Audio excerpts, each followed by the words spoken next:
In the misty hills of Bohemia, a scream shatters the silence of the ancient silent monastery of St. Vitus, where monks are bound by a vow of silence.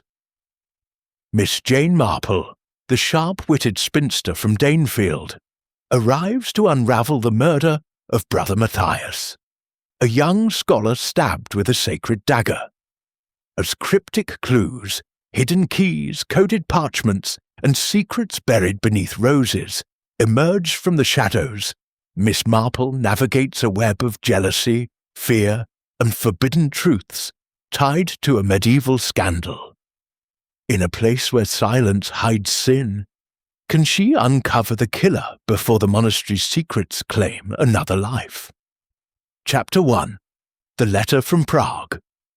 Miss Jane Marple sat in her neat drawing-room in the village of Danefield, her delicate hands engaged in the intricate task of crocheting a lace doily.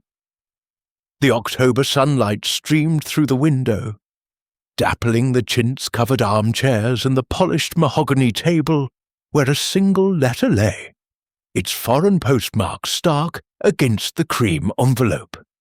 The address read Prague, and the sender was Father Anselm, a retired priest and old friend whose scholarly pursuits had taken him to the silent monastery of St. Vitus, a remote enclave in the Bohemian hills where monks observed a strict vow of silence.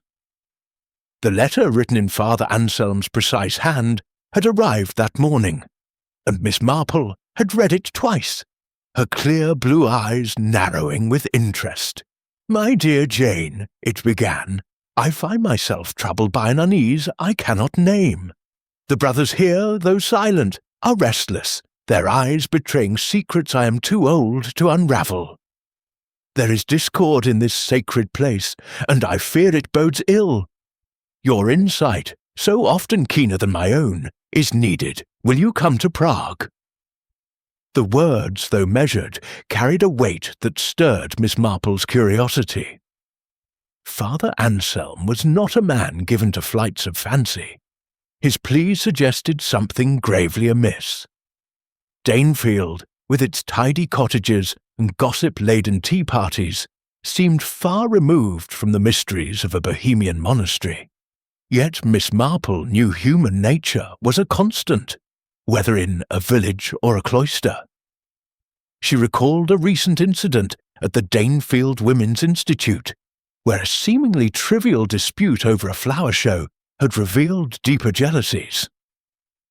If Father Anselm sensed trouble, she reasoned, it was likely rooted in the same frailties: envy, pride, or fear. Setting aside her crochet, she penned a reply, promising to arrive within the week.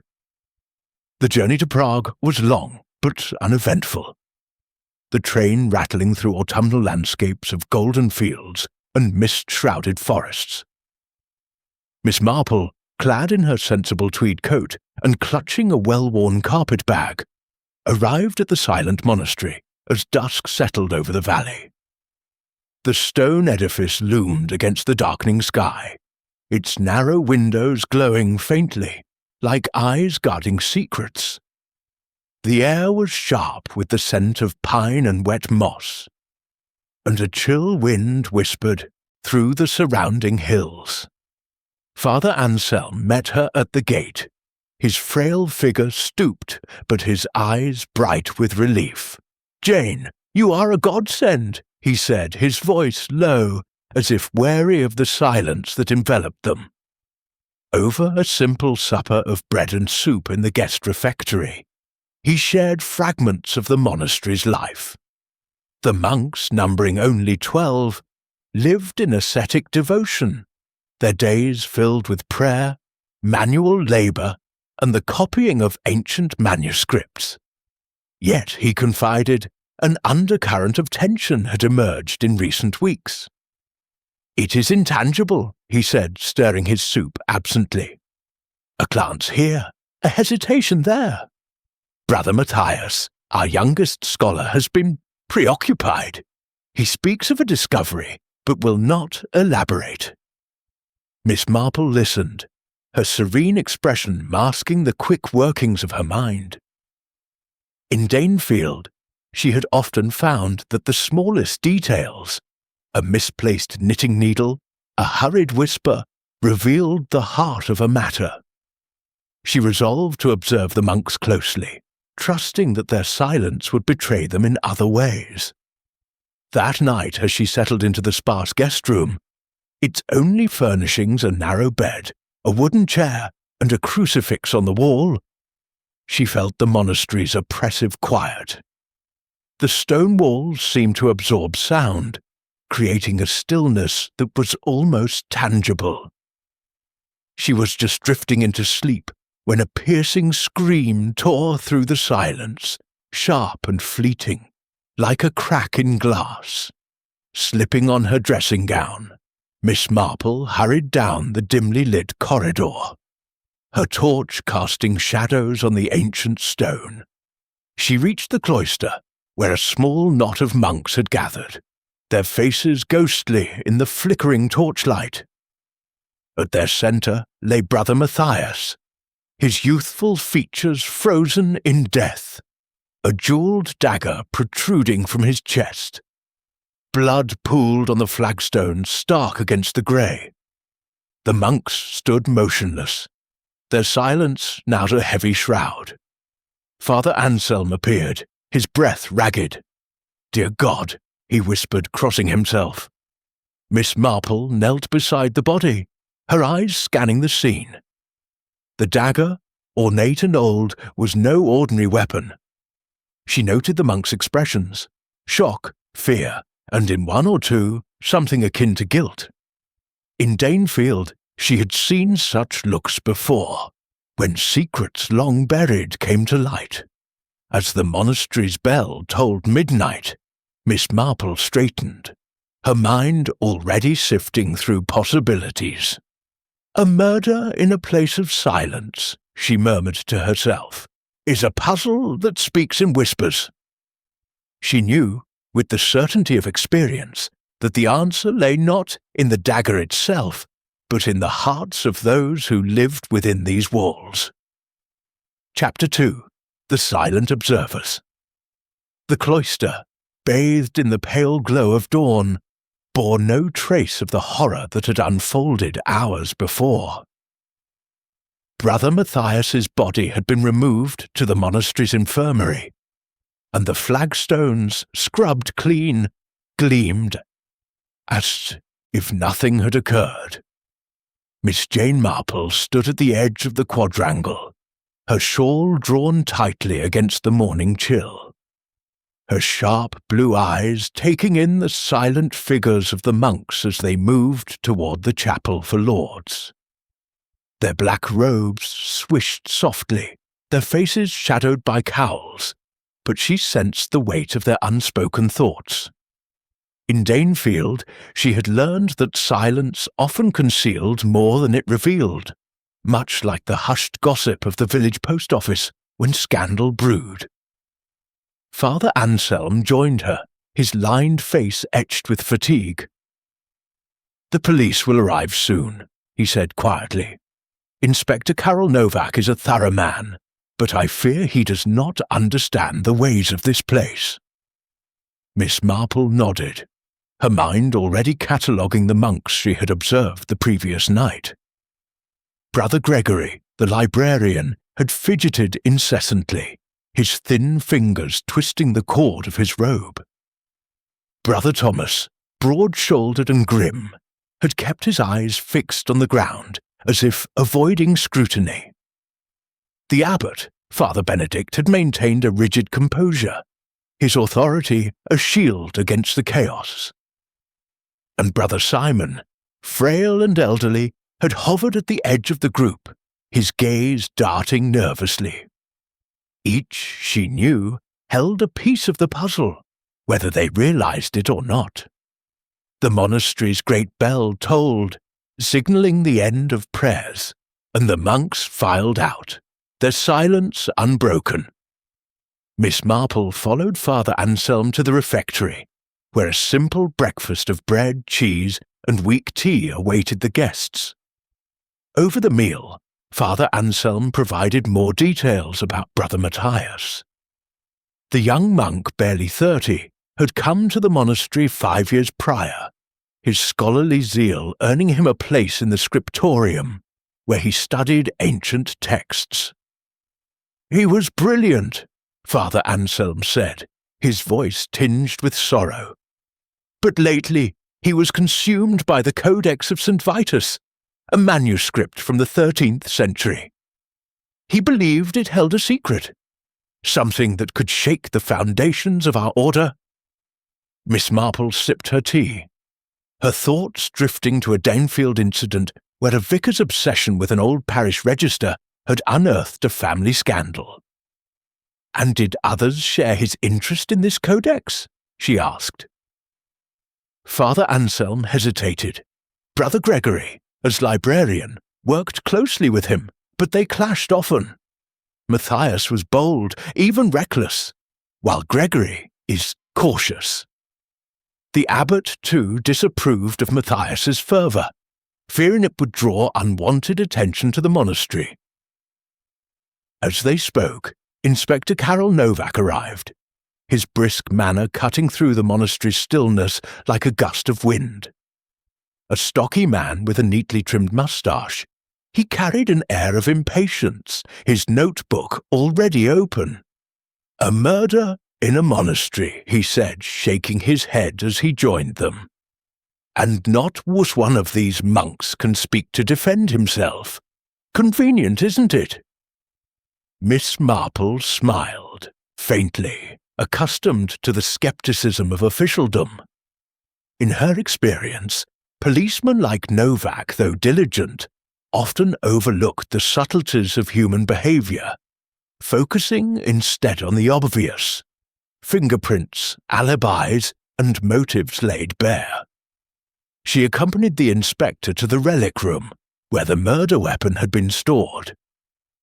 The chamber, small and dimly lit, housed a collection of sacred artifacts: chalices, reliquaries, and the antique dagger that had ended Brother Matthias's life.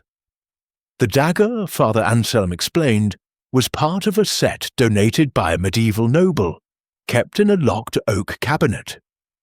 Only 4 had keys: Father Anselm, the abbot, Brother Gregory, and Brother Matthias himself. Inspector Novak examined the cabinet, his brow furrowing. "No signs of tampering," he muttered, "so the killer either had a key or access to one." Miss Marple, standing quietly by, noted a faint smudge on the cabinet's brass handle, barely noticeable in the dim light. It reminded her of a Danefield burglary, where a smudge of jam on a window latch had betrayed a careless thief. She said nothing, preferring to observe further before drawing conclusions. Instead, she asked to see the scriptorium, where Brother Matthias had spent his final days. The inspector, though puzzled by her interest, agreed, and Father Anselm led them to the high-ceilinged room, its long tables lined with manuscripts and quills. The scriptorium was a place of austere beauty, its walls adorned with faded frescoes of saints. Monks worked silently, their pens scratching softly, the only sound in the stillness. Miss Marple's eyes swept over the room, noting the meticulous order of the tools and the monk's focused demeanour. Brother Thomas, seated at a corner table, was copying a text with deliberate force, his large hands ill-suited to the delicate task. Brother Simon, at another table, paused often, his quill trembling as he glanced toward the door. Brother Gregory, overseeing the room, moved with a nervous energy, adjusting parchments unnecessarily. "Brother Matthias worked here," Father Anselm said, indicating a desk near a narrow window. Miss Marple approached, her keen eyes scanning the surface. A few ink-stained pages lay scattered, their text in Latin, but one caught her attention. A small note in Matthias's hand, tucked beneath a blotter. It read, "The rose hides the truth, but the truth cuts deeper. She slipped it into her reticule, her mind racing. In Danefield, a cryptic note in a church ledger had once pointed to a hidden affair.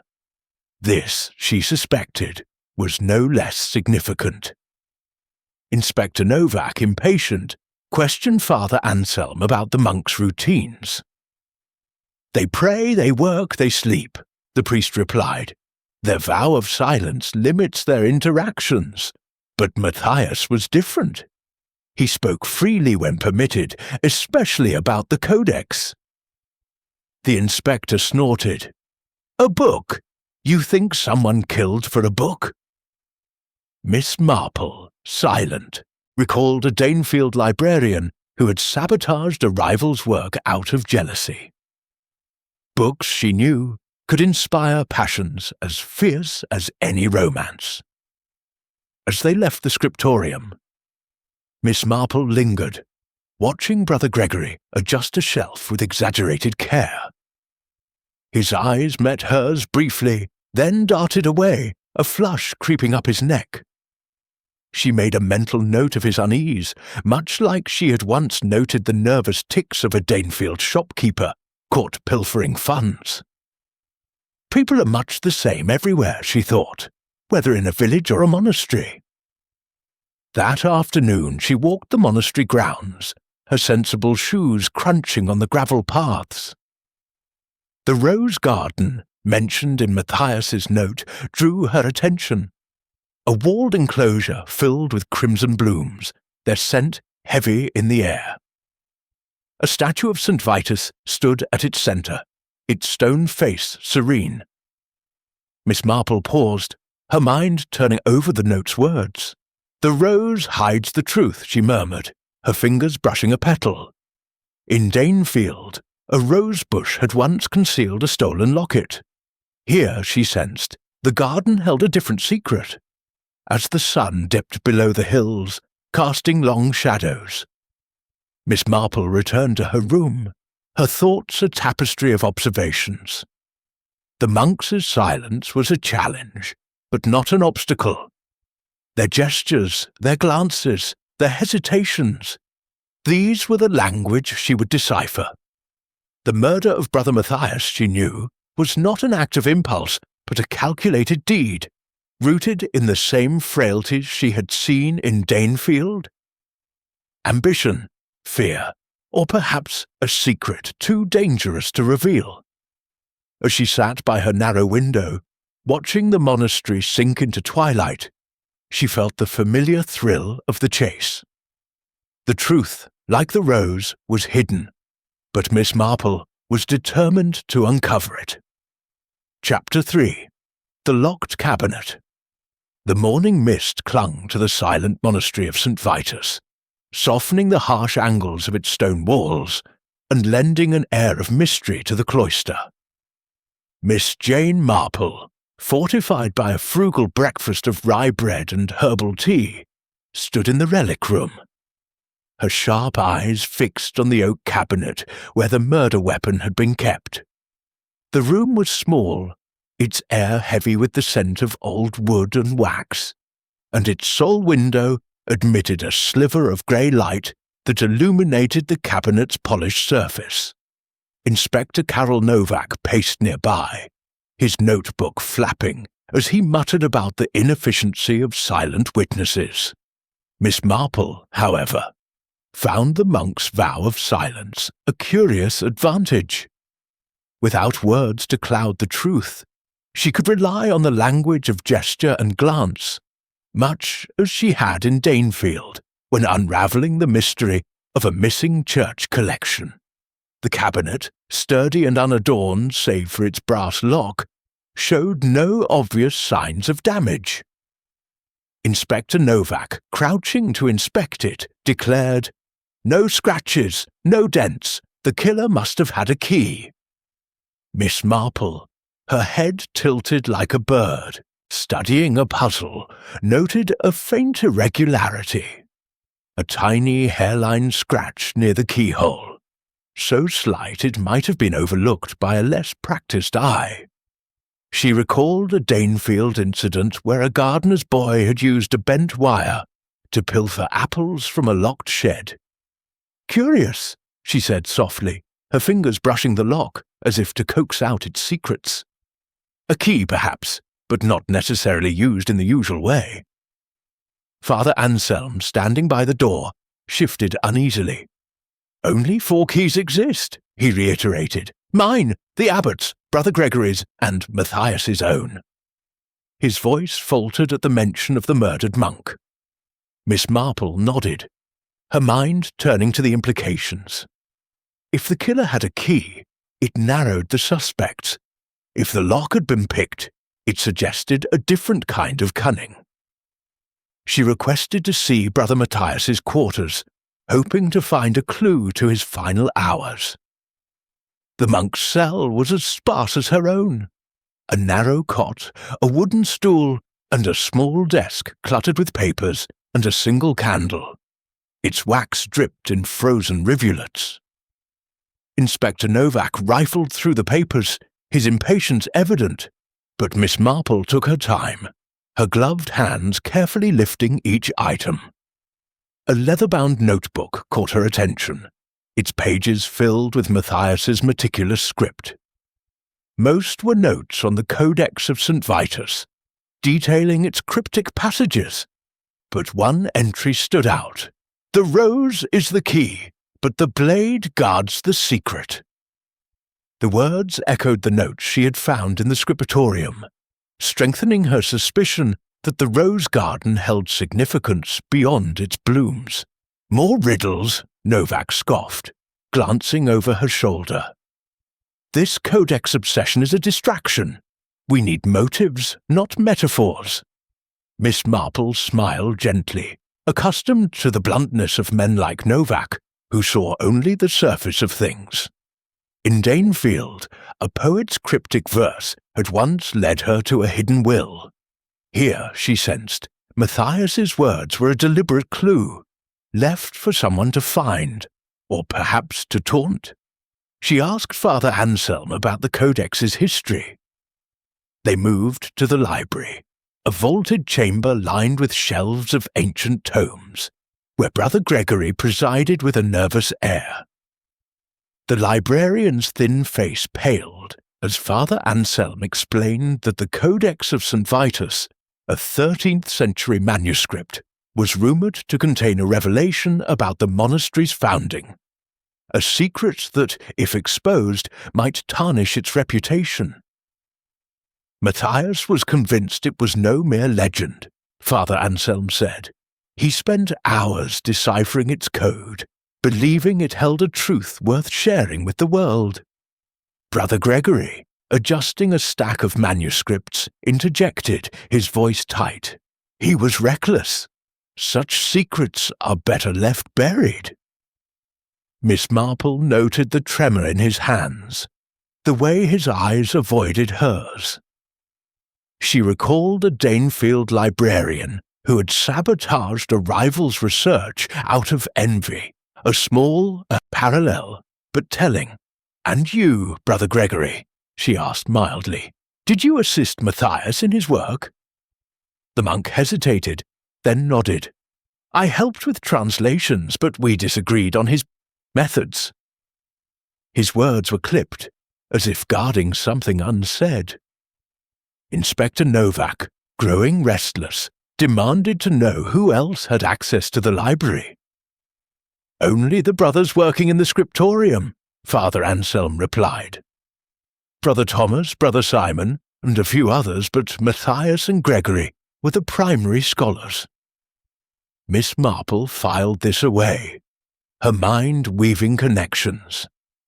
The library, like the relic room, was a place of restricted access, yet someone had taken the dagger and used it with deadly precision. As they left the library, Miss Marple lingered, her eyes scanning the shelves. A faint mark on the floor, near a bookcase, caught her attention. A scuff, as if something heavy had been dragged. She knelt, her fingers tracing the mark, and noticed a faint dust trail leading to a corner where a tapestry hung. Lifting it, she found nothing but bare stone, yet the scuff suggested movement, perhaps a hidden act. In Danefield, a similar mark had led her to a concealed compartment in a vicar's study. Here, she suspected, the monastery held its own secrets. Outside, the mist had lifted, revealing the stark beauty of the Bohemian hills. Miss Marple walked slowly toward the cloister, her thoughts a tapestry of clues. The scratched lock, Matthias's cryptic notes, Gregory's unease, and the scuff in the library. Inspector Novak, striding ahead, was focused on interrogating the monks, but Miss Marple knew their silence was a shield, not a barrier. In Danefield, she had once solved a theft by noting the way a maid avoided a certain room. Here, the monks' silences would speak if she listened closely. That afternoon, she sat with Father Anselm in his study, a cramped room warmed by a small fire. Over tea, she probed gently. Brother Matthias's discovery, did it threaten anyone specifically? Father Anselm sighed. The abbot feared it would draw scholars, perhaps even the press, to our quiet haven. Brother Gregory, I think, resented Matthias's prominence. And Brother Thomas, he is a man with a past, seeking peace, but Matthias's probing unsettled him. Miss Marple nodded, her mind picturing the monks as players in a familiar drama, ambition, fear, and secrets, much like those in Danefield's village hall. As the day waned, she returned to the relic room, alone this time, to study the cabinet again. The scratch on the lock gleamed faintly in the candlelight, a silent witness to the killer's cunning. Someone who knew the monastery's ways, she murmured, and someone who feared Matthias's truth.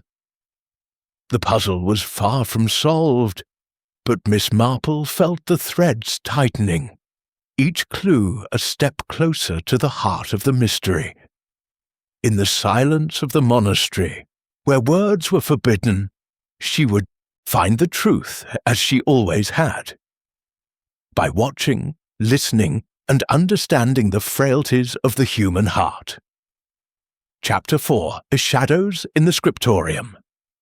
The scriptorium of the silent monastery of St. Vitus was a sanctuary of quiet labour, its high stone walls absorbing the faint scratches of quills on parchment. Miss Jane Marple entered the room in the late morning. Her steps soft on the worn flagstones, her eyes bright with purpose beneath her unassuming bonnet. The air carried the musty scent of old books and ink, and the light from tall, narrow windows cast long shadows across the tables, where monks worked in disciplined silence.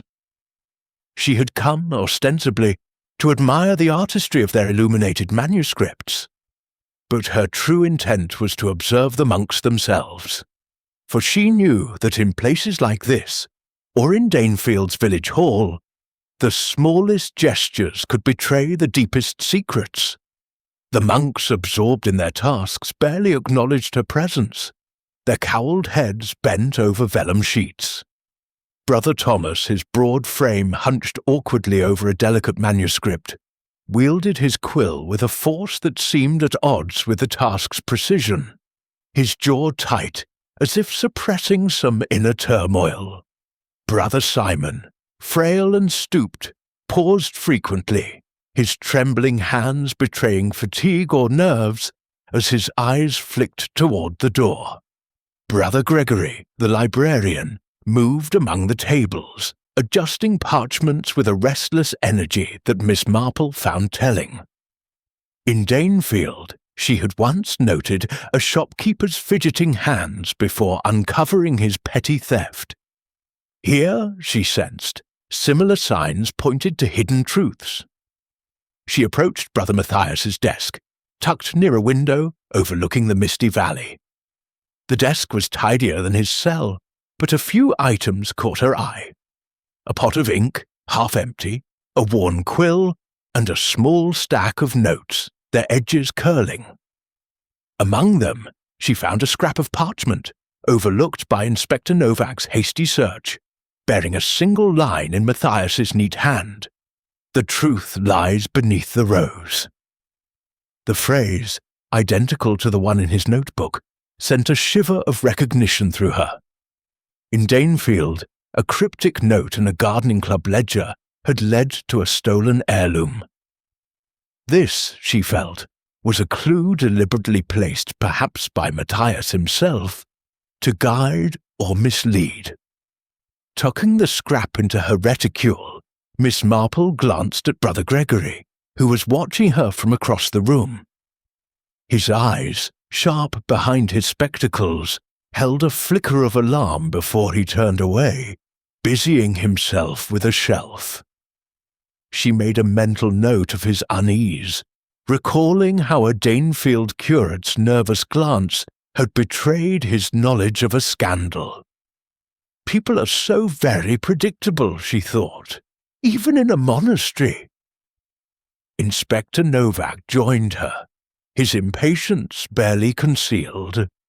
"This place is a maze of silence," he grumbled, flipping through his notebook. "No one talks. No one saw anything. How do you solve a murder with no witnesses?" Miss Marple smiled gently. "Inspector, in my experience, silence speaks louder than words.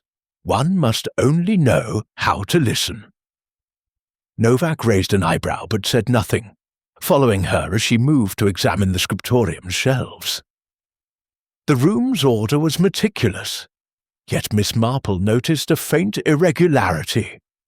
A gap on a high shelf where a book seemed out of place, its spine slightly askew. She reached up, her small stature requiring a stretch, and pulled down a volume of Psalms. Behind it, a small leather pouch lay hidden, containing a single key, its brass surface tarnished but intact.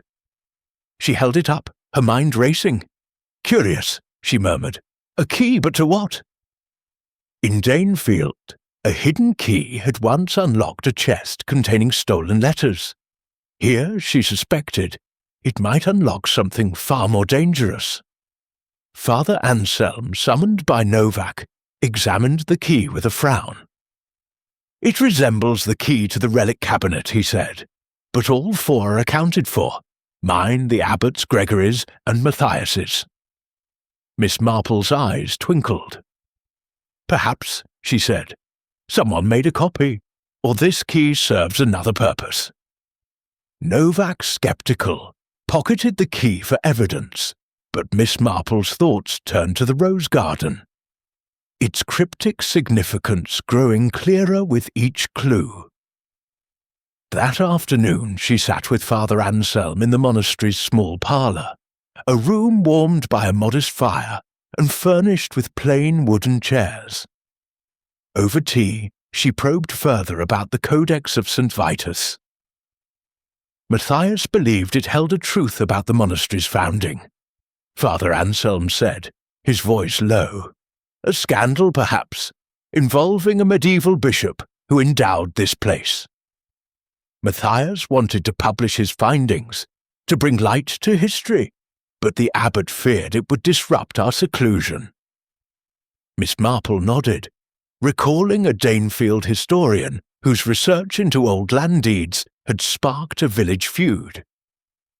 "And the other monks?" she asked. "Did they share the abbot's concerns?" Father Anselm hesitated.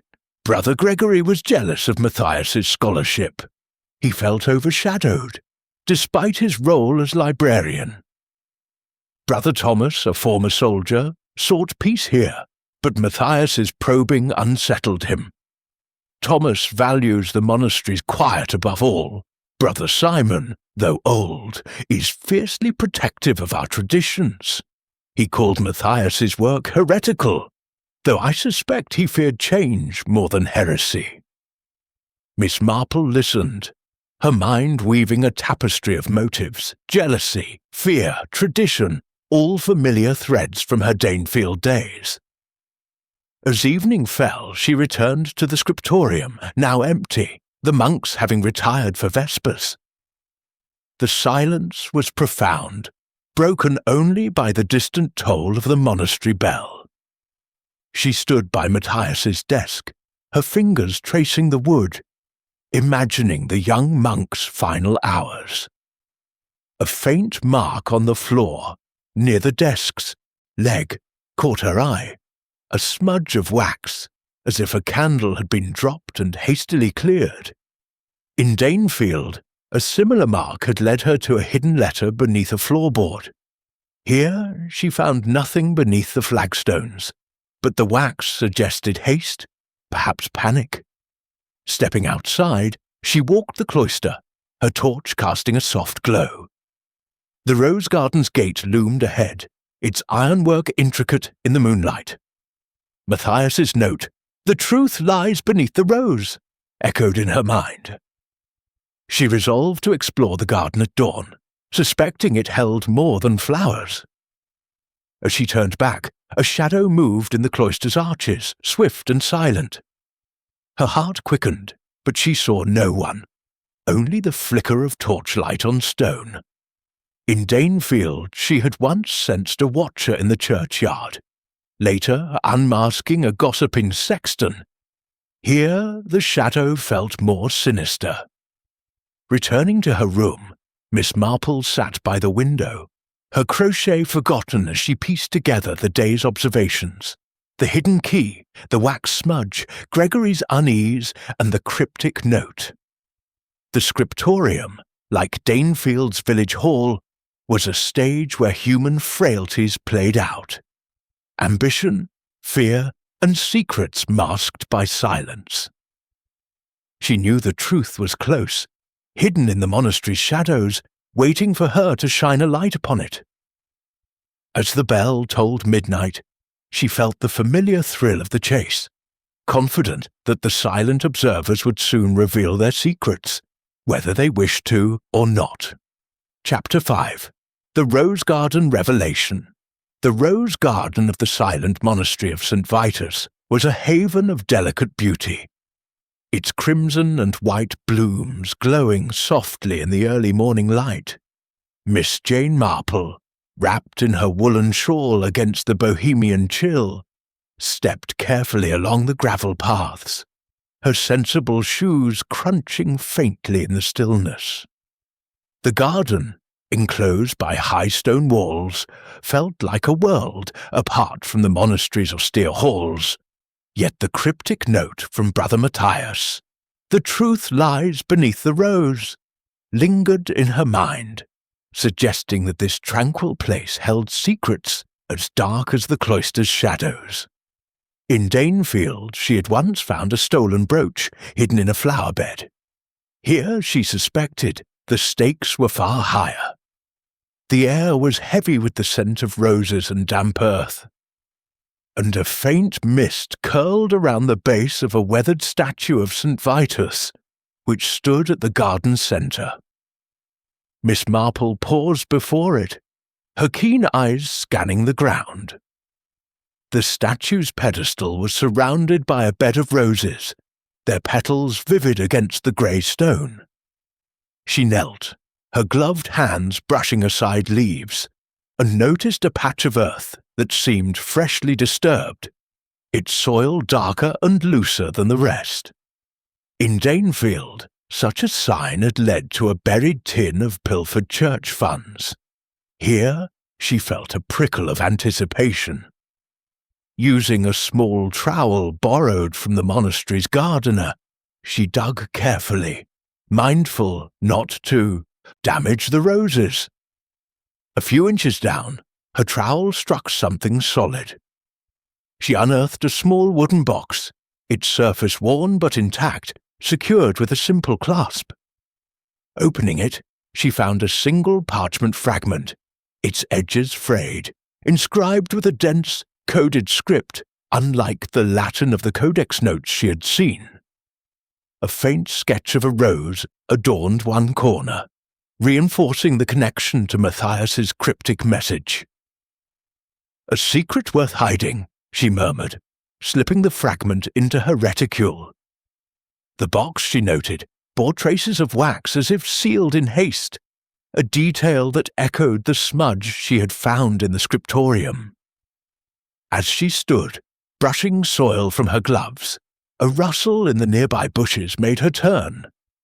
No one was visible, but the sense of being watched was unmistakable, much like the time in Danefield when a nosy neighbour had spied on her investigation of a stolen recipe book.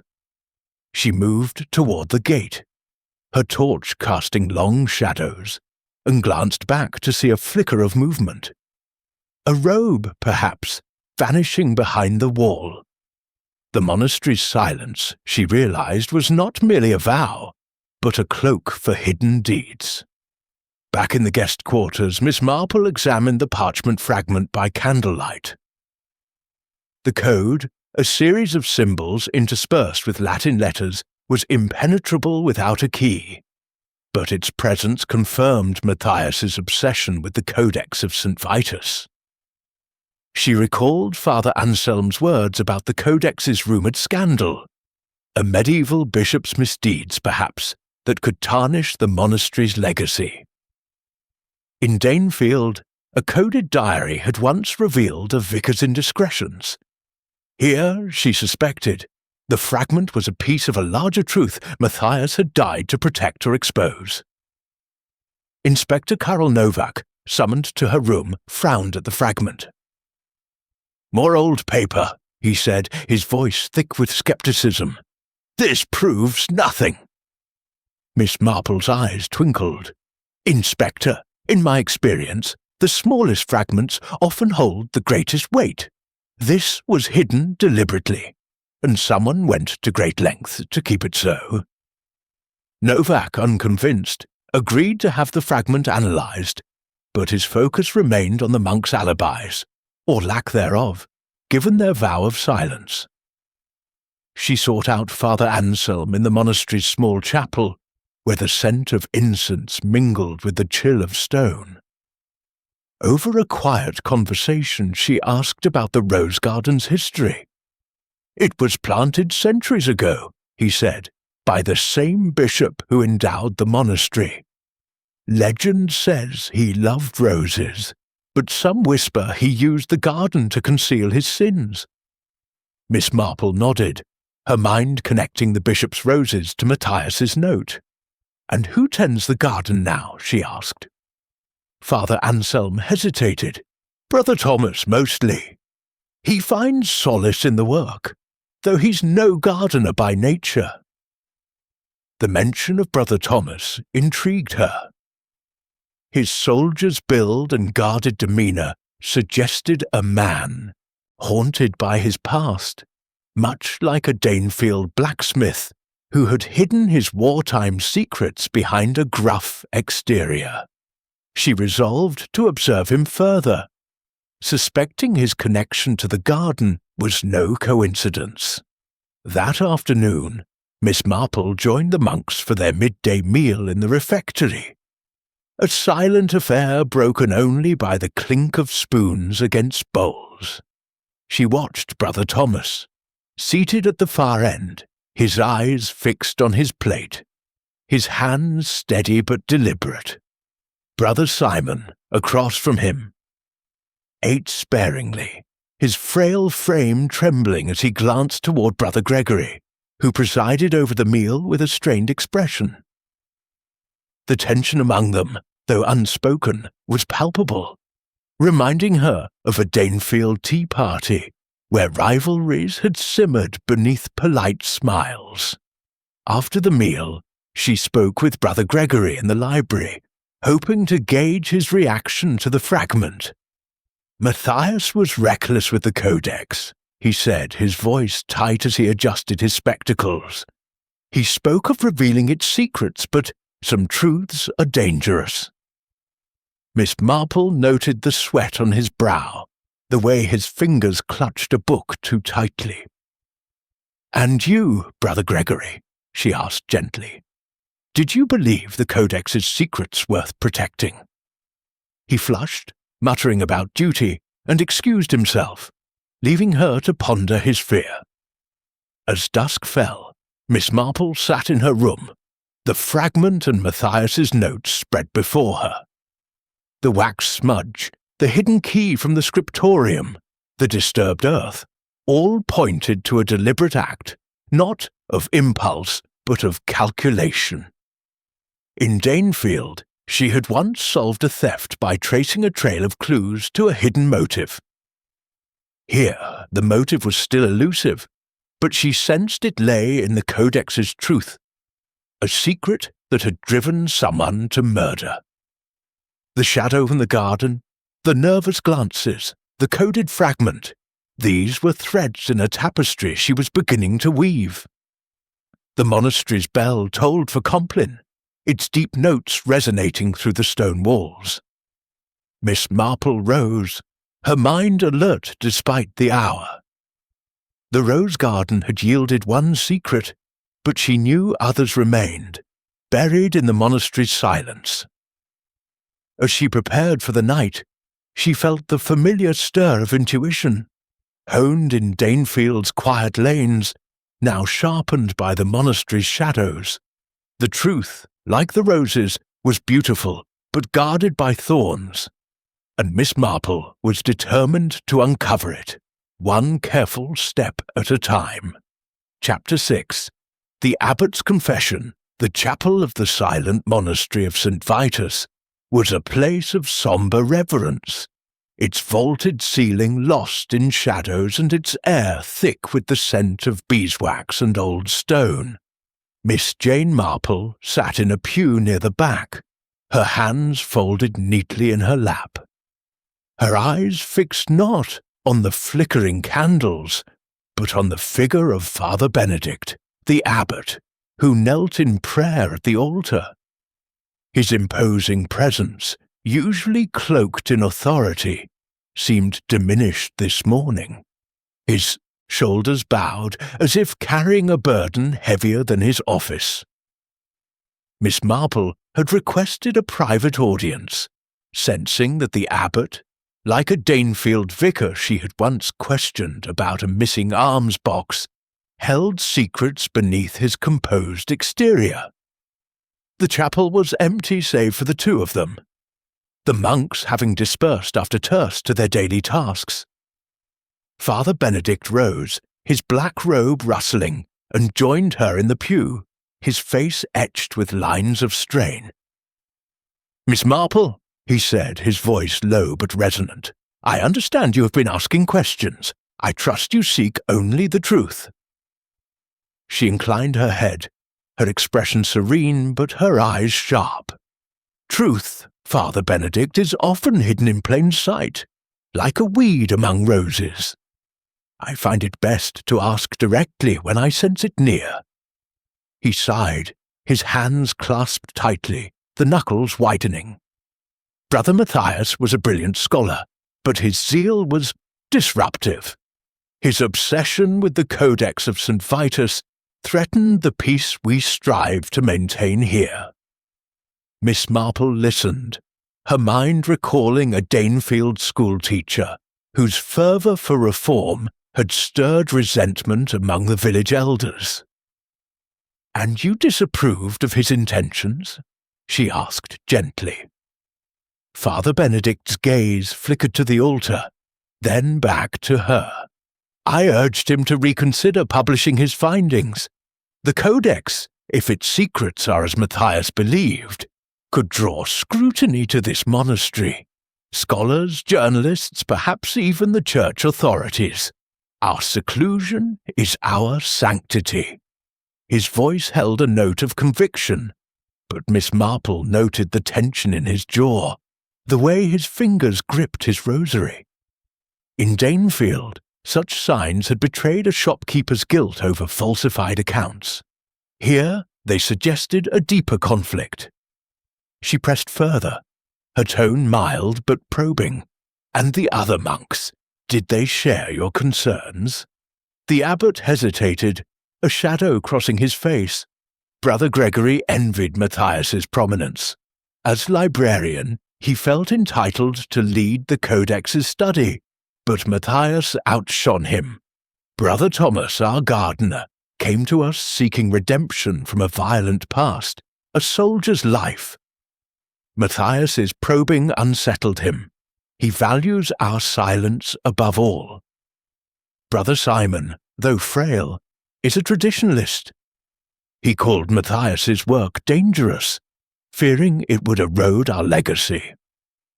Miss Marple nodded, her mind weaving these threads into the tapestry of the case. The abbot's words confirmed her suspicions of divided loyalties among the monks, much like the rivalries she had navigated in Danefield's Women's Institute. "And the dagger," she said, "from the relic cabinet. Do you believe it was taken by someone with a key?" Father Benedict's eyes narrowed. "I keep my key secure, as does Father Anselm. Matthias's was found in his cell. Brother Gregory's, he claims it was in his possession, but I cannot be certain." The conversation paused. As the Fuwa-ish distant bell signalled sext, the midday prayer. Miss Marple rose, thanking the abbot for his candour, but her thoughts lingered on his clenched hands, his guarded tone. She recalled a Danefield squire, whose confession of minor theft had masked a greater sin. Father Benedict, she sensed, was not telling all he knew. That afternoon she walked the monastery's cloister, her steps slow and deliberate, her mind sifting through the clues. The scratched lock, the hidden key, the wax smudge, the coded fragment from the rose garden. Each pointed to a calculated act, not a crime of passion. In Danefield, a calculated theft had been traced to a jealous rival. Here, jealousy seemed a likely motive, but fear of exposure, of change, loomed equally large. She sought out Brother Thomas in the garden, where he was pruning roses with a soldier's precision. His large hands moved with care, but his eyes, when they met hers, were wary. "Brother Thomas," she said, her voice warm, "you tend these roses beautifully. Did Brother Matthias ever speak to you of them?" He stiffened, his shears pausing. "He came here often," he said gruffly, "talking of secrets and truth. I told him to leave the past alone." His words, though few, carried a weight of unease, reminding her of a Danefield farmer who had guarded a family secret with similar reticence. Later, she visited Brother Simon in the infirmary, where he rested after a bout of weakness. The elderly monk, his face creased like old parchment, clutched a rosary as he spoke. "Matthias was young, foolish," he whispered. "The codex should stay buried. Its truth is a poison." His vehemence surprised her, echoing a Danefield widow's fervour over a disputed inheritance. She thanked him, noting his trembling hands, and left, her mind turning to the Codex's power to provoke such fear. As evening fell, Miss Marple sat in her room, the parchment fragment and Matthias's notes before her. The abbot's confession, though partial, had illuminated the monastery's tensions, jealousy, fear, and a protective instinct for tradition. She recalled Father Anselm's words about the Codex's scandal, the bishop who had founded the monastery under a cloud of rumour. The fragment's code, still undeciphered, was a key, but to what? In Danefield, a coded letter had revealed a hidden affair. Here the stakes felt higher, tied to the monastery's very existence.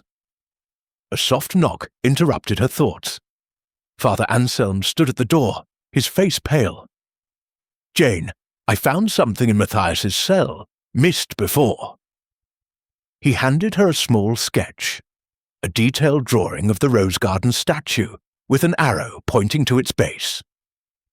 "He drew this days before he died," Father Anselm said. Miss Marple's eyes gleamed, the statue that disturbed Earth, the fragment, all converged on the rose garden.